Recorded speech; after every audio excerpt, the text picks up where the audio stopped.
Well, good morning, everybody. It's good to be with you. I'm increasingly convinced that one of the greatest spiritual tools that we have is gratitude. Gratitude is one of the greatest spiritual tools that we have. When I was teaching high school back in Davenport a couple of years ago, one day at the end of the school day, I was walking out to the parking lot back to my car, and I had a couple of my students with me, and we were talking. And as I got close to my car, I said goodbye. I unlocked it. It kind of beeped as it does. And one of my students said, "Wow, Father, nice car." And I got kind of in my head. It's like, do I have too nice of a car for a priest? I drive a 2010 Toyota 4Runner, and I do like it. I think it looks cool, but I didn't think it was too much for a priest. But him saying that got me in my head, and so what did I do? I downplayed it. I said, oh, that thing, it's 10 years old. It's got 150,000 miles on it. It's not that nice. But later on, I came to realize that I'd done something wrong there. That in failing to be truly grateful, I was robbing God of a story that would give him glory. Because the fact of the matter is that my car was really an answer to a prayer. I got it right after I was ordained, when I needed to find a new car. It was just old enough that I could afford it, and I finally had money again after 6 years of seminary.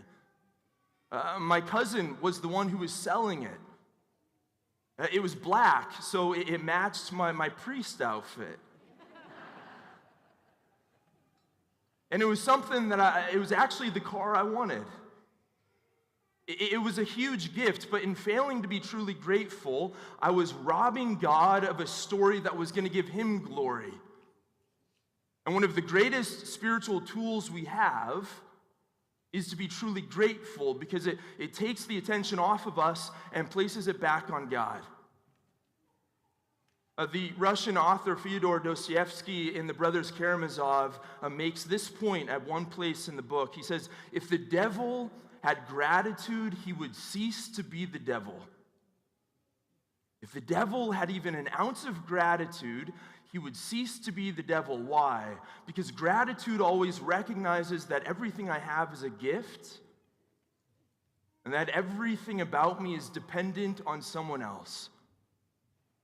And recognizing everything as a gift and my dependence are two things that stand athwart to the devil's pride and independence. With all of that in mind, think about our first reading and our gospel again today. The tempter. Satan comes to Adam and Eve and then to Jesus, and what does he tempt them with? What's his tactic to try and get underneath their skin? He tries to get them to look at what they don't have instead of what they do have. And we have a word for this. It's ingratitude. To Adam and Eve, he tries to say, hey, there's a tree there that God is withholding from you, isn't there? There's a little bit more that you could have. And he takes their eyes off all of the trees that God has told them they can freely eat from, and try to place their attention just on the one that they were told they couldn't. He tries to have them see what they don't have rather than everything that they do. And then in our gospel to Jesus, if you are the Son of God, shouldn't you have a little bit more pleasure? If you are the Son of God, shouldn't you have a bit more possessions? If you are the Son of God, why do you stand so powerless?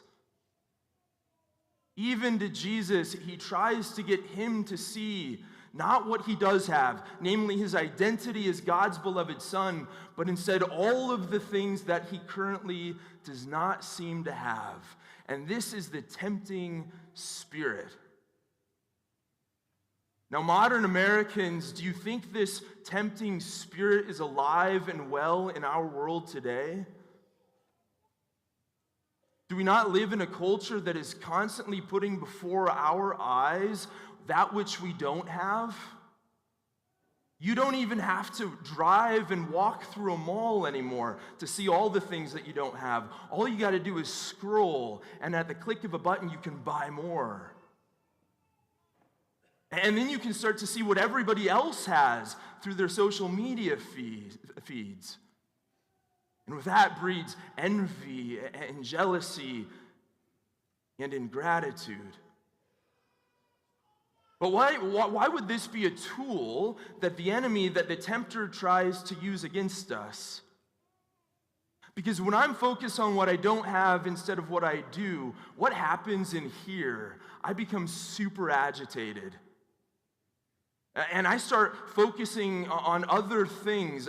The priorities of my life start to get jumbled up. It starts to pit me up against other people.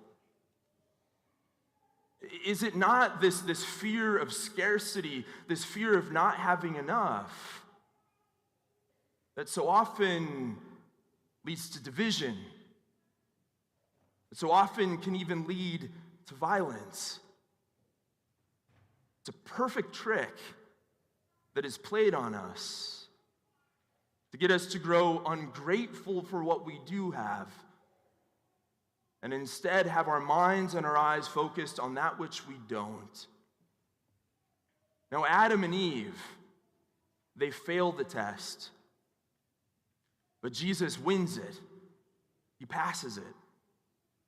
And what's the difference between the two? How do they go about this, experiencing this temptation differently? Well, Adam and Eve, they take, they eat, they feast. Maybe I do just need that one more thing and then I'll be happy. What does Jesus do? He fasts. He refrains from giving in to that impulse, and he conquers the temptation. We've just entered these 40 days of Lent, and one of the practices that we are encouraged to make our own is fasting. Maybe it's fasting from food or refraining from this or that. Not bad thing. Often they're good things that we enjoy. And what's the point of it all? I suppose part of it is to grow in self-discipline. Part of it is to learn what it means to make a sacrifice. But this week I thought, what if actually the point is also to grow in gratitude? This past Wednesday, Ash Wednesday, is a fasting day for us Catholics. It's a day in which we are asked, those who are able and of the right age, to refrain from extra eating and confine ourselves to one full meal. And I'll tell you what, by Wednesday evening, I was very grateful for the food that I was going to eat that night, right? Because I've been refraining from this thing that so often I take for granted, because I've been fasting from this good thing, this necessity of life. My eyes were open to the great gift that I always have been given. Some of the men from this parish are banding together and doing a little bit more discipline for Lent through this thing called Exodus. Basically, we're giving up having any fun for 40 days, if I could summarize it. No eating between meals, no excessive or unnecessary screen time, no warm showers, which means cold showers. And as I was doing that earlier this week, I thought to myself, man, when you start to take away all of the creature comforts, not bad things, but creature comforts of modern life, and you get back to just the basics, that I have water coming out of my wall that makes me clean. You grow in gratitude. So much of our lives are covered with comfort that I think we begin to lose sight of the gift at the root of it all. And so as we seek to fast this Lent, it's to grow in gratitude, but there's something else that happens.